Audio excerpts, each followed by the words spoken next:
The chairs. 56 of them. Set out for the funeral. 56. I remember counting each one meticulously while everyone else around me wept. Isabella had insisted on the silver-trimmed folding chairs, the kind that photographed better, she'd said. Yet, only 55 were occupied. The one next to her, the precise space reserved for me, remained starkly empty. She'd explicitly instructed the usher to keep it vacant, claiming it would complicate matters. Complicated? As if mourning your father while secretly texting your attorney about divorce filings wasn't already a labyrinth of complications. I stood at the very back, a silent sentinel. Not beside her. Not with family. Not even among the distant cousins, though I felt more kinship with them in that moment. I found myself next to a gnarled fig tree and a woman who'd once dated Isabella's uncle back in the 90s. In my hand, I clutched a funeral program, my last name glaringly misspelled. No one offered me a tissue. And when Isabella finally rose to speak about her father, Victor Vance, the oil titan, the same man who'd once told me I smelled like drywall, she didn't mention me. Not once. Not in the list of survivors. Not in her strained thank yous. Not even a fleeting sideways glance. She wore black silk, a cascade of it, and heels sharp enough, I mused, to puncture an ego. Her tears flowed perfectly, just enough to appear human, never enough to smudge her mascara. When she returned to her seat, she leaned in, a whisper passing between her and the man who now occupied the space that should have been mine. He laughed. I don't know who he was. Truthfully, I didn't care. Because what happened after the service, that's where the story truly began. It wasn't the inheritance, not yet. It was what Isabella did on her way out. She dropped her handkerchief, deliberately, right in front of me. Like an idiot, I bent to pick it up. And that's when I saw it, the crisp, folded corner of a document peeking from her clutch. My name in bold, unmistakably, next to a case number. And in that instant, a brutal realization punched me in the gut.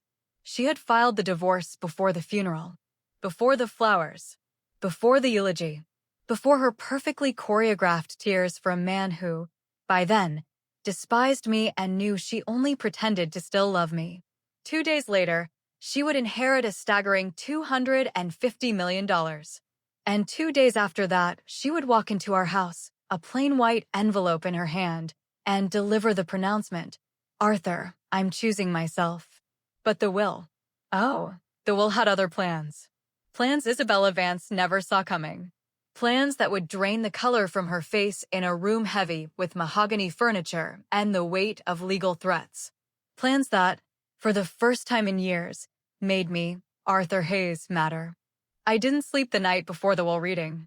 Not a minute. I lay on the pull-out couch in my cousin's damp basement, listening to the pipes clank and hum, a discordant symphony of self-doubt. Should I even show up? What would be the point?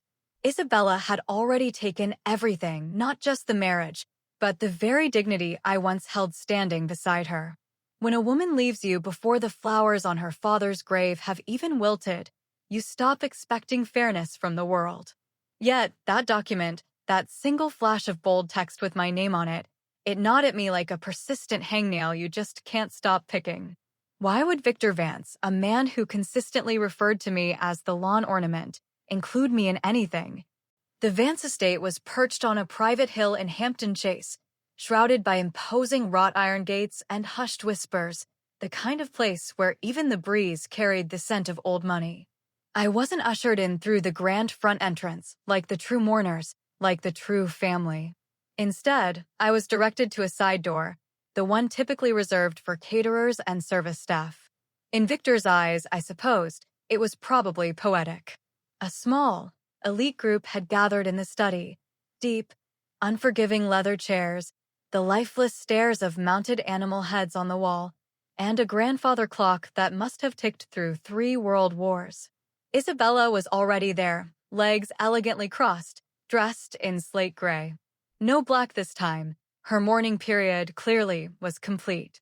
She looked at me, not with anger, not even with pity, just a vacant, transactional calm, as if I were merely an acquaintance with whom she'd once shared a car lease.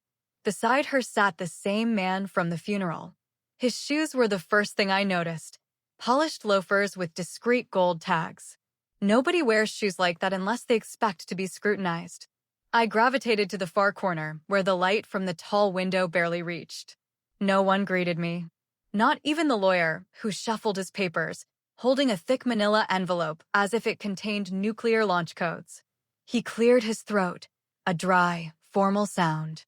As the legal representative of the late Mr. Victor Vance, he began, his voice a drone against the silence. I will now read his final instructions, witnessed, notarized, and recorded 2 months before his passing. 2 months. The words landed like a brick. Victor had updated his will recently. Very recently. Before the heart attack. After his last family retreat. I remembered Isabella going on that trip alone. You'd be bored anyway, she'd tossed over her shoulder, stuffing sunscreen into her suitcase. At the time, I'd believed her. Now, I felt a chill.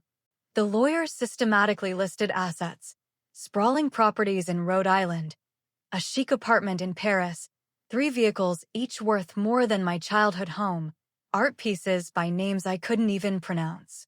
Each line of the document painted a picture of someone else's fantasy life. Then came the distribution.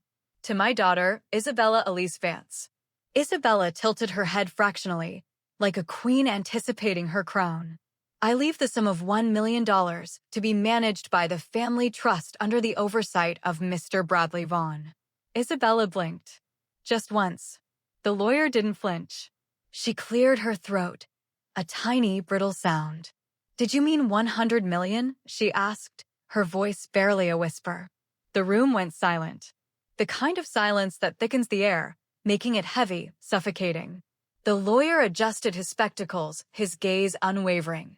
No, 1 million. The remainder of Mr. Vance's estate will be transferred to another beneficiary, as outlined in this letter. He produced a sealed envelope, hand-addressed, and pulled out a single, neatly folded page. He began to read. Victor's voice, clear and unyielding, seemed to echo from the paper itself. If you are hearing this, Isabella, I am likely gone. I have watched you change, not over years, but in a matter of weeks. You stopped visiting unless a camera was involved. You brought that man, the one you thought I didn't notice, into my home and laughed behind my back. I am not a fool. You loved your inheritance more than your father, and so my money will not be a reward. Isabella's lips parted, a soundless void where a gasp should have been. The lawyer continued, his voice flat, devoid of inflection, to the man who married my daughter despite knowing she would one day despise him. To the man who tolerated my cruelty with quiet dignity and who stayed even when he should have left, Arthur Hayes, I leave the remainder of my estate. Time, I swear, shattered around me in that moment. My lungs simply forgot how to breathe. Isabella looked at me as if I had suddenly sprouted antlers. The man beside her abruptly stood, as if his chair had become a live wire.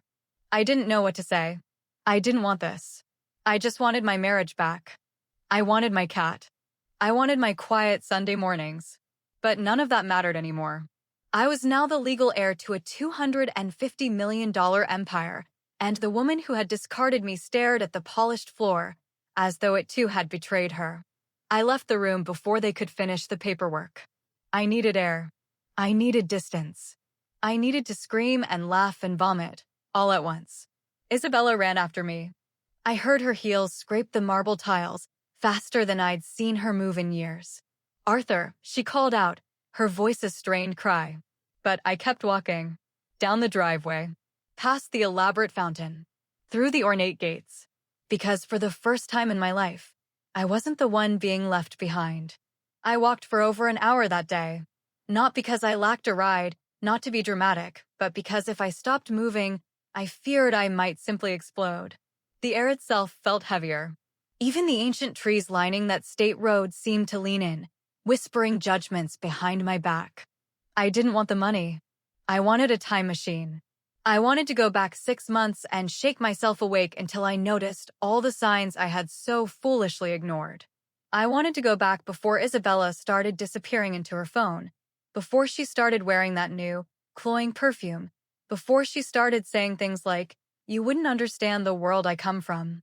When I finally made it back to my cousin's place exhausted, I sank onto the edge of the pull-out couch. Still wearing the same wrinkled shirt from the reading, I stared blankly at a plastic plant in the corner. My cousin's kid was watching some cartoon where animals flew planes. I could barely hear it. All I could hear was Victor's voice, a persistent echo in my head, to the man who stayed even when he should have left. I hadn't even known he'd seen me, the real me. And now he was gone. I didn't sleep that night either. But this time, it wasn't confusion. It was raw fear. I wasn't built for this. I didn't know what to do with money that had more zeros than I'd ever seen in my entire life. My existence had been defined by coupons, bulk ramen, and meticulously budgeting gas to make it through the week. I didn't even know how to talk to lawyers. What do you do with that kind of wealth when just last week you couldn't afford the fancy peanut butter? But Isabella knew. She knew exactly what to do. The very next morning, she was waiting. In front of the depot where I worked. Yes, I still showed up. What else was I going to do? She leaned against the polished hood of her BMW, as if she hadn't shattered my heart, and walked out on me, as if nothing at all had happened. And the look in her eyes, it wasn't sorrow. It wasn't even desperation. It was hunger. Strategic, polished hunger. "We need to talk," she said, pushing her sunglasses up into her perfectly coiffed hair, a gesture straight out of some courtroom drama. "No, we really don't," I replied, brushing past her. But she followed me, right into the building, right past my bewildered supervisor. She cornered me near the break room, standing so close I could smell the very same vanilla lotion she used when we still shared a bed. For a fleeting moment, I almost forgot everything. I almost remembered what it felt like to wake up next to her and think, this is all I'll ever want.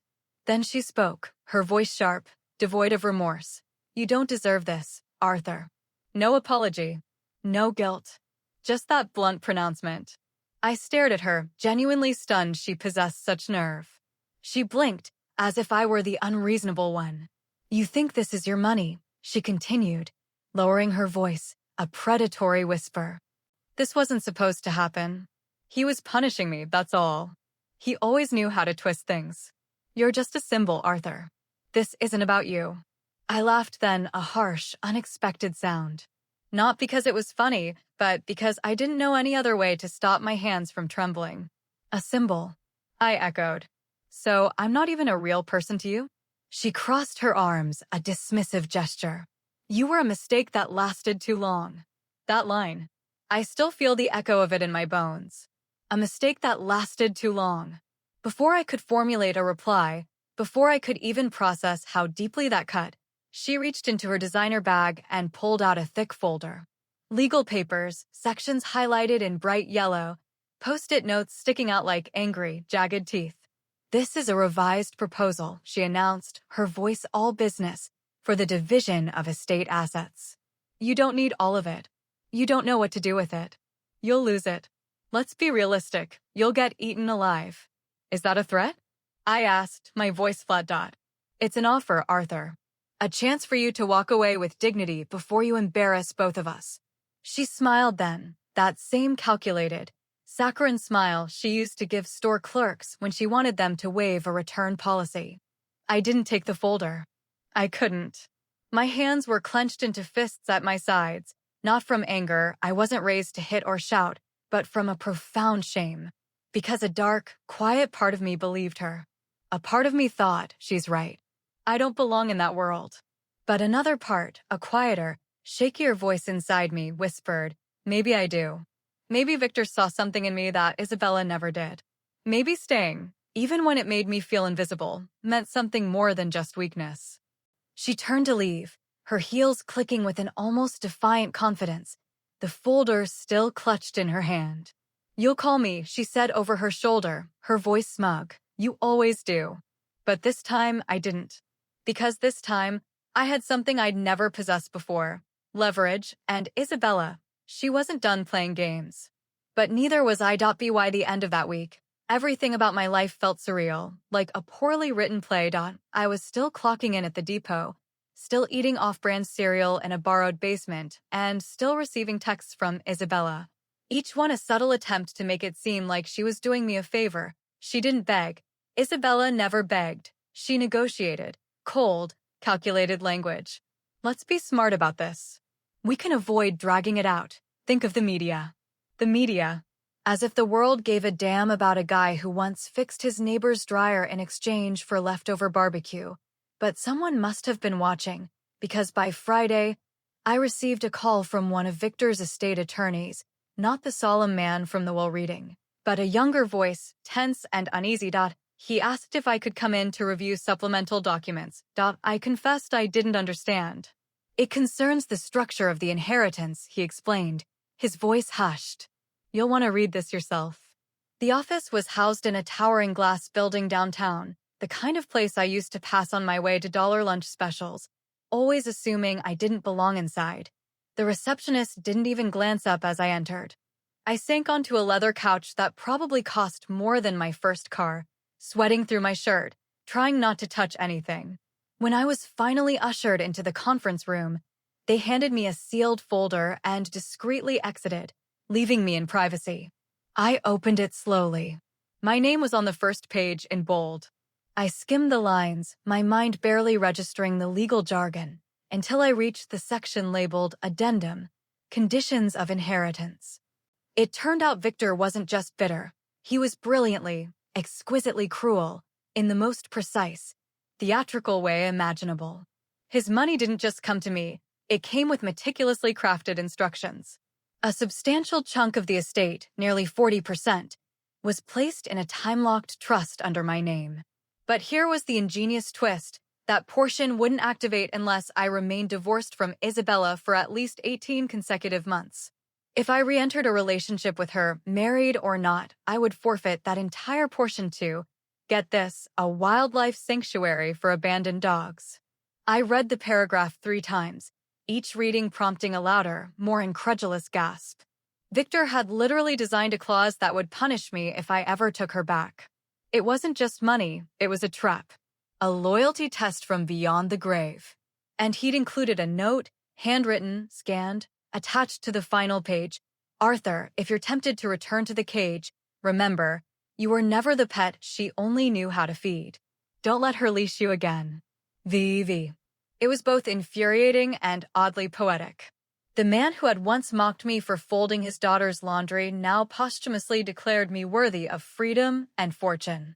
All I had to do was stay away from her. I should have felt grateful, relieved even. But instead, I felt a deep, unsettling sickness. Because Isabella had come back. She was trying to reel me in again. And now, it wasn't just about betrayal or heartbreak. It was about manipulation, cold strategy, absolute control. She hadn't changed. She was just cornered. That night, I didn't answer her call. She left a voicemail. I didn't play it. The next morning, I found her sitting in front of my cousin's house again. Same sleek car, same expensive coat. But this time, no folder. Just her eyes red-rimmed, her hair a disheveled mess. Looking almost human. I just want to talk, she said, her voice thin. You always do, I replied, my voice weary. She looked down at her hands, then back up. You've read the documents, haven't you? I offered no reply. Her jaw tightened, a visible clenching. It's humiliating, Arthur. What he did to me to us. That clause is a joke. It's disgusting. He's laughing at us from the grave. Are you sure he's not just laughing at you? I asked, the words leaving my lips before I could stop them. They came out colder, sharper than I intended. She blinked, the first visible crack in her carefully constructed armor. I didn't mean to hurt you, she whispered. But I laughed, a raw, tired sound. Didn't mean to, Isabella? You had the divorce filed before his ashes had even cooled.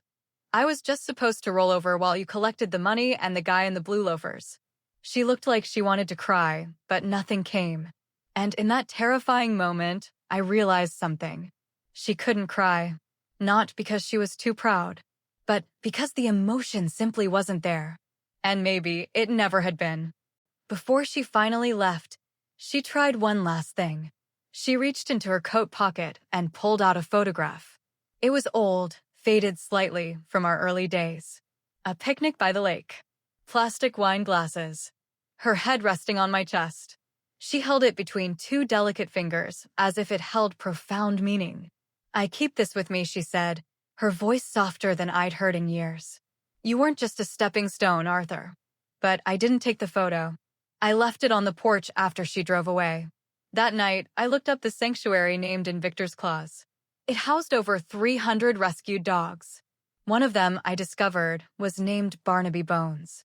If I took her back, Barnaby Bones got my money. I never imagined that the symbol of my self-worth would be a pug with a lazy eye. But somehow, in that moment, I understood everything. Isabella wasn't just trying to win me back. She was trying to defuse the bomb her father had meticulously planted. But the clock was already ticking. And I wasn't going to lose this time. The photograph remained on the porch for 2 days. It rained the first night, just a soft drizzle, enough to warp the edges and blur my jawline in the image. I thought my cousin's kid might have brought it inside, but when I stepped out for work that Monday morning, there it was, still clinging to the damp wood, its corners curling like it had aged 20 years overnight. I picked it up, not because I wanted it, but because I needed the stark reminder. Not of what we had, but of what she had so carelessly given up. You'd think this would be where things finally settled, right? Where Isabella cut her losses, disappeared into some marble-floored mansion, and left me to ride off into my accidental fortune. But you'd be wrong. Isabella was never the type to lose quietly, especially not to someone like me. 3 days later, an envelope appeared in my mailbox. No stamp. Just left there. My name, printed in a theatrical red ink on the front. Bold. Dramatic. Like someone trying far too hard to seem mysterious. Inside, a single sheet of paper. No letterhead. No explanation. Just 2 stark sentences. "There are things you don't know, Arthur. You should be careful who you trust with Victor's secrets." No signature. At first, I dismissed it as a prank. Then I suspected Isabella, playing some new mind game, trying to loosen my grip on the inheritance. But the more I stared at it, the more I realized it wasn't her tone. Isabella didn't warn, she demanded. That night, I sat up, meticulously sifting through every folder, every email, every document the lawyer had given me. I hadn't touched most of it before. Honestly, I was still overwhelmed by the sheer volume of financial jargon. But now I dug in, searching for something, anything, that might explain the cryptic message. And I found it. Not on official letterhead. Not buried in legal language. It was tucked away in the back of a sealed envelope labeled Miscellaneous Correspondence. Inside were a handful of printed emails from Victor's private server. Most were innocuous, notes to his assistant, instructions for the staff, but one thread snagged my attention. The subject line read, Isabella's request. Urgency noted. I opened it. The email was from someone named A. Whitley. Short, almost sterile. We've reviewed the request. Document destruction would require written sign-off from all trustees per the original agreement. At this time, only one signature has been received. We will not proceed without the second. I didn't fully grasp it at first. Document destruction, trustees. But the timestamp was just 2 weeks before Victor's death.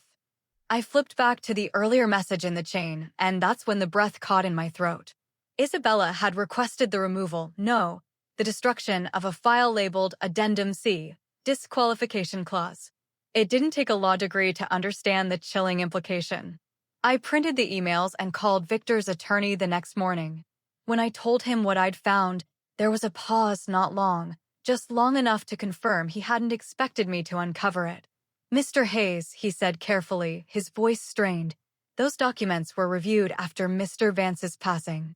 The clause was deemed valid, as you know. No alterations to the will were executed after his final notarized revision. So she tried to get the clause removed," I said, almost to myself, the realization settling like ice dot. She made contact, yes, but legally nothing changed. I hung up and sat there, staring blankly at the wall for a long, quiet time. Isabella hadn't just left me. She'd known about the clause. She'd known what her father had done, and she had tried to erase it before he died. That photo she dropped. The calculated visit to my job. Her sudden soft voice. The manufactured nostalgia. The perfectly placed fake tears. It wasn't just manipulation. It was desperate damage control. That night, I received another voicemail from her. She didn't know I'd found the emails yet, but her voice was tighter now, still controlled, but thinner. She was losing ground, and she knew it. Arthur, please. I know this has been ugly, but you and I both know he did this to hurt me. You're just a placeholder. I'm the one who had to live under his rules my whole life. I deserve a piece of it. You can't actually want to punish me like this. I listened to it twice. Then I saved it. Not because I needed proof. I just wanted to remember exactly who she was when she thought no one was listening. But what Isabella didn't realize, and what Victor probably hoped I'd figure out, is that there were more than just emails. There were videos, security footage, archive logs, time-stamped visits to his sprawling estate, and one file, dated 3 days before he died, titled Library July 10th. I hadn't even known the estate had a library, but apparently that's where the final twist was waiting. And Isabella, she had no idea I was about to find it. If you've ever been in a room that was never meant to feel warm, you'll understand what it felt like walking into Victor Vance's private library.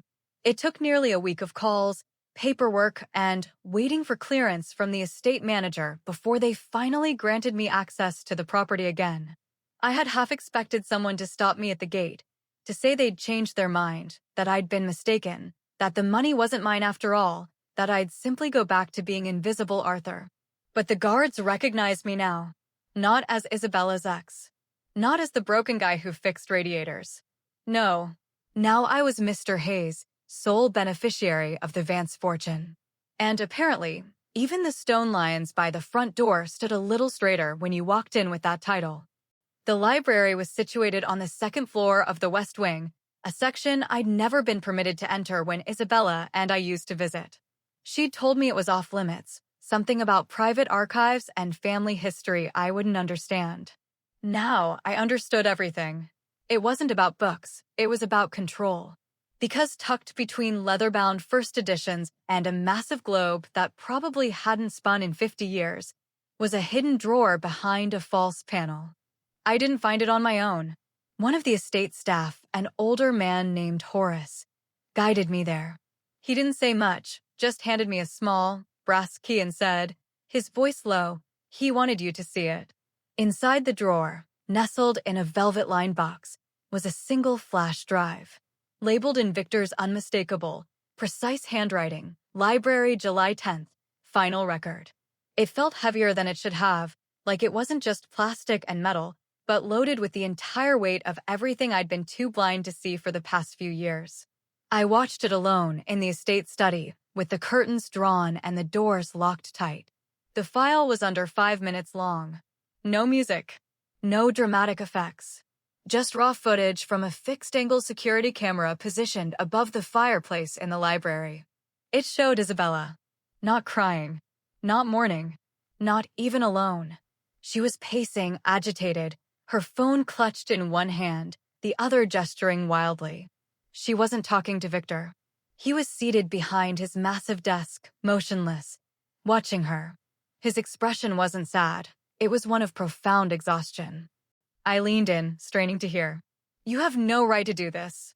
Isabella snapped, her voice sharp, brittle. You want to die with a smile on your face, knowing you've taken everything from me? Victor didn't respond. You hate me so much you'd rather give your empire to a man who unclogged your toilet? Still, no answer. She stepped closer, her voice rising in a furious crescendo. He's weak, Dad. He doesn't belong in this world. He's not even one of us. He barely knows how to dress himself. This is humiliating. Victor finally moved, a slight, deliberate lean forward. You made your choice, he said, his voice cold, an icicle. You left him before I was even gone. So what? She hissed, her face contorted. You were already halfway in the grave.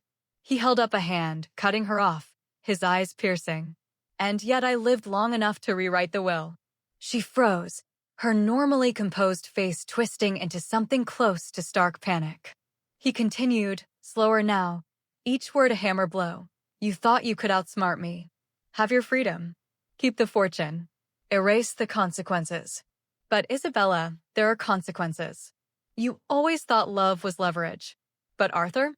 He never asked me for anything, never took a dime, never insulted me, even when I tried to push him away. Isabella backed up a step, her expression unreadable now, fury tangled with dawning confusion. "This isn't about love," she said finally, her voice raspy. "This is about punishment." "No," Victor said, his gaze unwavering. "It's about protection. I'm protecting my legacy from you." And that was it. The video ended. I sat there for a long time, the screen black, my own face faintly reflected in the glare. It wasn't satisfying. It wasn't some cinematic victory where the villain is exposed and justice rains down. No, it hurt. All of it hurt. Because deep down, I'd still clung to a sliver of hope that she might care, that some piece of her, even a tiny one, had loved me once. But the way she spoke about me, like I was an embarrassing accident. She hadn't lost me. She had discarded me. And now, the only thing she wanted was the thing I had accidentally inherited, the thing her father left me, not out of spite, but out of a perverse recognition. But here was the ultimate problem Isabella never saw coming. Something I finally understood in that dark, cold room. She hadn't just lost the money. She'd lost the one person who might have, just might have, defended her. Because there was something else in those file folders, something I hadn't noticed before, tucked behind the legal documents, behind the emails and property deeds, a medical report. A sealed envelope marked private, to be read after death. And inside, a final, chilling instruction from Victor. One that didn't just disqualify Isabella from the inheritance. It hinted that she may have done more than just manipulate and lie. It hinted she might have helped speed things up. I don't know how long I sat there, holding that envelope. I didn't open it right away. My fingers just trembled around the edges, like the damn thing might bite me if I looked inside. I've never been good with mysteries. I'm the kind of guy who Googles spoilers halfway through a movie just to ease the tension. But this wasn't a plot twist I'd been waiting for. This was real. And it had Victor's initials on the seal. It wasn't long or dramatic, not like the video. Just a single-page note, handwritten in careful block letters. Victor's penmanship looked sharp, almost mechanical, like every word had been measured twice and carved in with a blade. "If this reaches you, Arthur," it read, "I am dead, and you've chosen not to give in to Isabella. Good. You always had more spine than she gave you credit for. I am not writing this as a confession. I am writing it because I believe, deep down, I will not die by nature's hand alone. I know my daughter. I know what she is capable of when she is desperate." That line, that one line, it felt like ice in my veins. I have no proof, just instinct. I was healthy before the retreat. My doctors confirmed it. But after the weekend she visited, something changed. Chest pains, dizzy spells. She offered me a new tea she said was part of a cleanse. I never drank it again after I threw up the first night. Still, I told no one. What kind of father suspects his own daughter of trying to finish the inheritance early? But Arthur, if you are reading this, and I did not go peacefully, promise me one thing. Do not let her walk away untouched. I set the paper down and stared at the grain in the desk for a long, long time. This wasn't an accusation. Not legally. Not officially. Just a suspicion. A chilling whisper from a man who'd spent a lifetime calculating people. I wanted to tell myself it was paranoia, that Victor, for all his brilliance, had allowed grief to distort his judgment. But my gut screamed otherwise. The memory of Isabella in that video, hissing about taking everything. Her desperate obsession with the disqualification clause. The naked desperation in her eyes every time she showed up pretending to be remorseful. It all began to form a terrifying, undeniable pattern. And that's when I remembered the security logs. Horace had shown me the server terminal briefly, just a footnote in the tour. But those logs, they tracked who entered what rooms and when. I rushed back downstairs and asked him if I could access them again. He hesitated, his eyes guarded, but when I showed him Victor's letter, his expression hardened, and he simply nodded. We pulled up the archive for the weekend Victor had mentioned. Isabella had entered the kitchen 6 times, the guest room twice, the library once, and Victor's private quarters? 7 entries, all between midnight and 4 a.m. 7. When I asked Horace how often guests typically had access to that space, he said flatly, his voice devoid of emotion, never. Unless invited. And that was the thing, I knew Victor. He didn't invite Isabella into that room at midnight. Certainly not 7 times. Still, it wasn't proof. Not enough for the police. Not enough for a lawsuit. But it was enough for me. Enough to understand that everything she'd done since the funeral wasn't about loss or grief. It was fear. Not of losing money, but of me discovering that she might have played a part in how fast the money arrived. It was fear wearing expensive perfume and perfectly applied lipstick and tight, predatory smiles. So I made a choice. I called her. She picked up on the first ring, breathless, as if she'd been staring at the phone for hours. Arthur, I found the footage, I said, my voice steady. The one from the library. And the letter. There was a profound silence. I let it sit, heavy in the air. Then softly, her voice barely a thread, she said, "You're not supposed to have that." "No," I replied, "I'm not. Just like you weren't supposed to be in his room 7 times after midnight." She exhaled sharply, a frustrated hiss. "You don't know what you're saying." "Oh, I know exactly what I'm saying. And so do you." Another pause. Then carefully, with that same twisted control she always used when she was truly cornered, she asked, "What do you want?" It was the first time she didn't pretend to be innocent. And in that moment, a chilling realization solidified. Isabella didn't believe in guilt. Her shame. Her family. She believed in leverage. So I gave her none. "Nothing," I said, my voice clear and unwavering. "I want nothing from you. And I'm going to give you nothing back. No money. No silence. No protection. You're going to spend the next year wondering if I'll go to the police. You'll keep your hair perfect and your smiles polished, but you'll always flinch when a doorbell rings."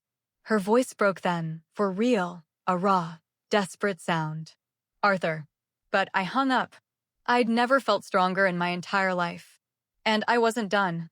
Because Victor didn't just give me an inheritance, he gave me a sword. I never planned to become a millionaire. I never imagined I'd be standing in a courtroom 6 months after my wife left me, listening to lawyers argue about tea bags, security logs, and inheritance clauses. I certainly never thought I'd be the one standing still while Isabella, always so composed, so perfect, finally fell apart in front of a judge, a jury, and a gallery of silent onlookers. But life, as Victor would say, has an exquisite taste for irony. I didn't go to the police right away after that call. I took my time. I did what Isabella never expected me to do. I moved carefully. I let her think I was bluffing. I let her panic quietly in her glass condo, with her expensive wine and her spreadsheets. And while she watched the phone like a grenade with a twitchy pin, I started building a case. I hired Victor's own private investigator, a meticulous man who'd worked for the Vance family for years. Turns out, he already harbored suspicions about Isabella. He compiled notes, dates, pharmacy receipts, financial transfers. There was a faint but undeniable trail showing that Isabella had purchased certain compounds from a boutique wellness shop known for its cleansing powders, the very same ones Victor had consumed and then, suddenly, stopped. Once we turned it over to the estate attorneys, the legal machine whirred to life. Quietly, swiftly, Isabella was served with formal accusations of attempted tampering with a trust, destruction of protected legal documents, and will interference. It didn't go to criminal court. We weren't trying to convict her. But it did go to civil court. And in that courtroom, the full, crushing weight of Victor Vance's empire obliterated whatever hope Isabella had left. The clause held. She walked in thinking she could challenge it. She walked out with nothing. Not a dime. The judge honored the structure of the trust, the addendum, the damning video footage, and even Victor's handwritten statement. Isabella's remaining stake was frozen, then legally redirected, not to me, but to a series of charities Victor had explicitly named as alternates in case of moral compromise within the family. She tried to fight it. She appealed twice. But each time, the court sided with the undeniable evidence. With the old man's chilling voice from the grave. With the broken husband who had stayed quiet for too long, but quietly enough. And me? I didn't run out and buy a yacht. I didn't move to Paris or hire a personal chef. I moved into a modest place near a quiet lake upstate. I adopted 2 senior rescue dogs from Barnaby Bones Sanctuary, and I started volunteering there once a week. Funny, isn't it? How one clause, written out of spite, turned into the only peaceful place I've ever known. I've learned things I never knew I needed to learn. How to file estate taxes, how to trust again, slowly, how to sleep through the night without checking my phone at 2 a.m., wondering if she's texting someone else. People ask me if I'm angry, if I still miss her. And the truth is, I don't know. I don't miss the lies. I don't miss the suffocating weight of her expectations. But sometimes, I miss who I thought she was. That fleeting, imagined version of Isabella the First used to believe still loved me somewhere beneath all the ambition and contempt. But missing a ghost isn't the same as wanting it back. Not long ago, I received a letter. Handwritten, messy, and signed. No return address. Just one sentence inside, "You ruined everything." I didn't keep it. I let my rescue dogs, Barnaby Bones and his friend, chew it up. Because she's wrong. I didn't ruin everything. I saved what was left of me. And that was worth far more than $250 million. Thank you for listening to my story and for staying with me until the very end. This journey, as you've heard, was deeply personal and often complicated. I invite you to share your thoughts and feelings about Arthur's experiences and the meaning of true victory in the comments below. Your insights are always valued. If you found this narrative compelling or simply appreciated the time we spent together in this world, please consider giving this audio a like. It truly helps. And to ensure you don't miss future stories, reflections, or anything else we share here, remember to subscribe to the channel and turn on notifications. Until next time, take care.